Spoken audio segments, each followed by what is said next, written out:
اعوذ باللہ من الشیطان الرجیم، بسم اللہ الرحمن الرحیم۔ اب یہ قرآن کے بارے میں تمہارا طرز عمل کیا ہوگا؟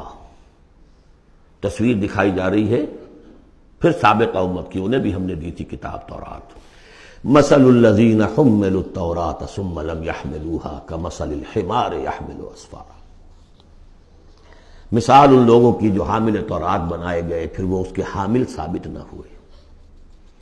اور حمل میں خاص ایک بات ہے، حمال کسے کہتے ہیں؟ بوجھ اٹھا کر ایک جگہ سے دوسری جگہ لے کر جانا، حمال اسے کہتے ہیں۔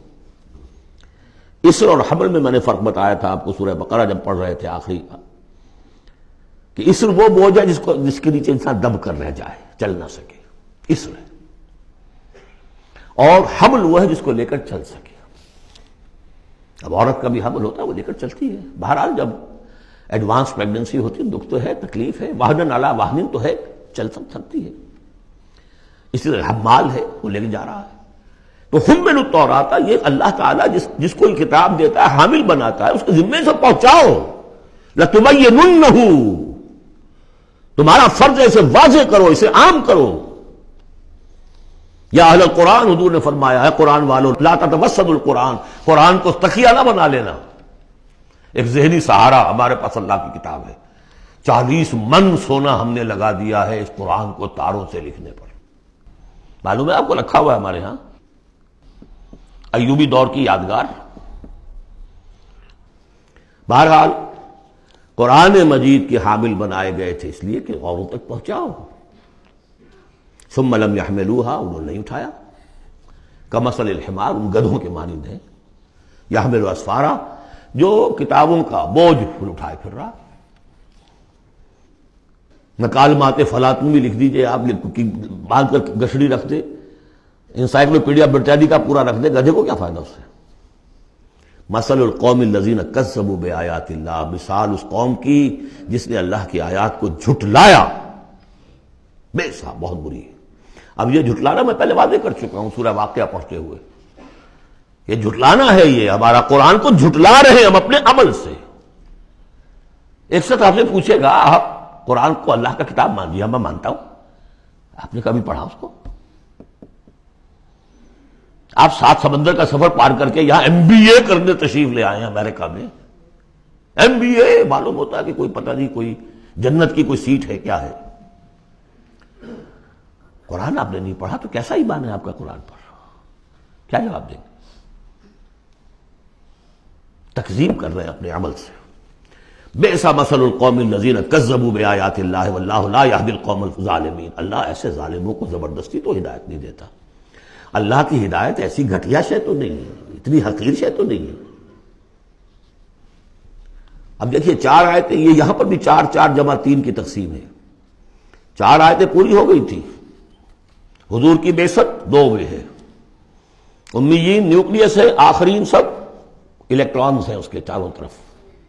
یہ ملٹی نیشنل امت ہے، ملٹی نیشنل فرمز تو آپ کو معلوم ہے، ملٹی نیشنل۔ جبکہ سابق جو امت تھی بنی اسرائیل، وہ یونی ریشیل، ایک نسل کی۔ یونی ریشیل، یونی نیشنل، یہ multi racial, multi national. Hindi بھی، فارسی بھی، ایرانی بھی، ترک بھی، چینی بھی۔ اب تو دنیا کا میں نہیں سمجھتا کہ کوئی قوم رہ گئی ہو، کوئی نسل رہ گئی ہو جس میں کچھ نہ کچھ مسلمان موجود نہ ہو۔ اور دوسری بات یہ کہ حضور کا بنیادی کیا ہے؟ اعلی دعوت، اعلی تربیت، جس سے کہ مردان کار تیار کیے جو جہاد اور قتال کریں گے، وہ ہے قرآن۔ اب آگے 4 آیتوں میں وہ جو طرز عمل ہمارا ہو گیا اس کی تصویر دکھائی جا رہی ہے بنی اسرائیل کے طرز عمل میں۔ مثل الذین حملوا التوراۃ ثم لم يحملوها كمثل الحمار يحمل اسفارا بئس مثل القوم الذین کذبوا بآیات اللہ واللہ لا یہدی القوم الظالمین۔ اس کے بعد نتیجہ کیا نکلتا ہے؟ جو آیات الہیہ سے رشتہ ٹوٹے گا تو سہارا کیا چیز رہ جائے گی؟ ہم تو اللہ کے چہیتے ہیں، لاڈلے ہیں، ہمیں تو جہنم میں کوئی جھونک ہی نہیں سکتا۔ جھونکے گا بھی تو دوسروں کی آنکھ میں دھول جھونکنے کے لیے چند دن کے لیے، ہمیں بھی ڈال کے فوراً نکال لیں گے۔ اللہ کو بھی چوری کرنی ہے، خیانت کرنی ہے، ہمارے لیے کرنی ہے۔ اور ہم جیسے بھی کچھ ہیں، جو بھی کچھ ہیں، زانی ہیں، شرابی ہیں، جو بھی کچھ ہیں، لیکن تیرے محبوب کی امت میں، جب تیرے محبوب کی امت میں ہے سیلویشن از گارنٹیڈ، شفاعت تو ملنی ہی ملنی ہے. بہت زیادہ کرنا ہے تو کسی بزرگ کی مزار پہ دیگے بھی چڑھا ہے، بس اور کیا رہ گیا. یہ ہے وہ سارا معاملہ، یہ ہے وہ امانی، یہ ہے وہ من گھڑت خیالات، یہ ہے وہ وشفل تھنکنگ سے جو عقیدوں کی شکل بن جاتی ہے، جس کی وجہ سے عمل سے، وہ جو اقبال نے کہا کہ پتہ نہیں نام کیا ہے اس کا، خدا فریبی کہ خود فریبی، عمل سے فارغ ہوا مسلمان بنا کے تقدیر کا بہانہ. وہ تقدیر کی بجائے آپ یہاں یہ عقائد جوڑ لیجئے تو پھر عمل کی کیا ضرورت ہے؟ بے وقوف ہوگا جو عمل کرے. رشوت نہ لے، عیش نہ کرائے بچوں کو، بے وقوف ہے، احمق ہے، پاگل ہے. قل یا ایھا الذین ھادوا ان زعمتم انکم اولیاء للہ من دون الناس، کہہ دیجئے اے نبی، اے وہ لوگو جو یہودی ہو گئے ہو، اگر تمہارا واقعی یہ گمان ہے کہ تم اللہ کے دوست اور اللہ تمہارا دوست ہے.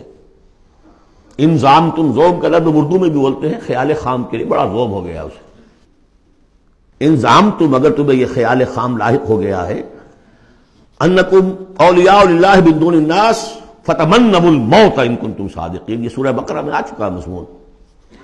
اگر ایسے واقعی خیال ہے تو تمہیں موت کی تمنا کرنی چاہیے. دوست سے ملنے کی آرزو ہوتی ہے یا ہجر کی؟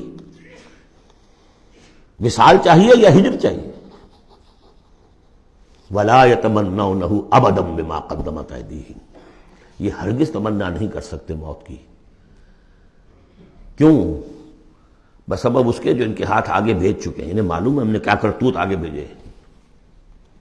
بل الانسان علی نفسہ بصیرہ، انسان کو خود معلوم ہے کہ میں کیا کچھ بھیج چکا ہوں، کیا کیا کمائیاں کی ہیں، کیا کیا حرام خوریاں کی ہیں. وہ سارے کے سارے جو ہیں وہ تو آگے بھیجے ہوئے ہیں. واللہ علیم بالظالمین، اللہ ان ظالموں سے خوب واقف ہے. قل، اے نبی ان سے کہہ دیجئے، ان الموت الذی تفرون منہ فانہ ملاقیکم، وہ موت جس سے تم بھاگتے ہو وہ تم سے ملاقات خود فرما لے گی. تم بھاگتے رہو، انہ ملاقیکم، وہ آن کھڑی ہوگی سامنے. ثم تردون الی عالم الغیب والشہادہ، پھر تمہیں لوٹا دیا جائے گا اس ہستی کی طرف جو غیب اور شہادہ سب کا جاننے والا ہے. جو تمہارے سامنے ہے اس کا بھی، جو تمہارے پیچھے ہے اس کا بھی، جو بحیثیت نوع انسانی تمہارے لیے کھول دیا گیا اس کا بھی، اور جو تمہارے سے غیب میں رکھ دیا گیا اس کا بھی. فَيُنَبِّئُكُم بِمَا كُنتُمْ تَعْمَلُونَ، پھر وہ تمہیں جتلا دے گا جو کچھ تم کرتے رہے تھے. یہ دوسرا حصہ ہو گیا 4 آیات کا. گویا کہ جو کتاب محمد رسول اللہ دے کر گئے ہیں، قد ترکتم، اور جس کے لیے حکم دے کر گئے تھے کہ اب تمہارے ذمے ہے، میرے کندھے پر سے یہ بوجھ اتر کر تمہارے کندھوں پر آ گیا ہے. الا هل بلغت انا نشهد انك قد بلغت واديت ونصحت، انا نشهد انك قد بلغت الرسالة واديت الامانة وكشفت الغمة. یہ گواہیاں لی ہیں. اس کے بعد اللہم اشہد، اللہم اشہد، اللہ تو بھی گواہ ہے، یہ مان رہے ہیں. اور پھر فَلْيُبَلِّغِ الشَّاهِدُ الْغَائِبَ،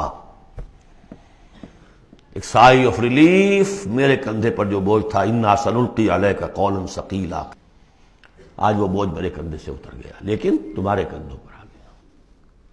مجھے تو صرف امیین تک یہ فرض براہ راست انجام دینا تھا، تمہیں پوری نوع انسانی تک انجام دینا ہے. A heavy burden. اس کے لیے یہ ہے دوسرا حصہ 4 آیات کا. صدق اللہ العظیم.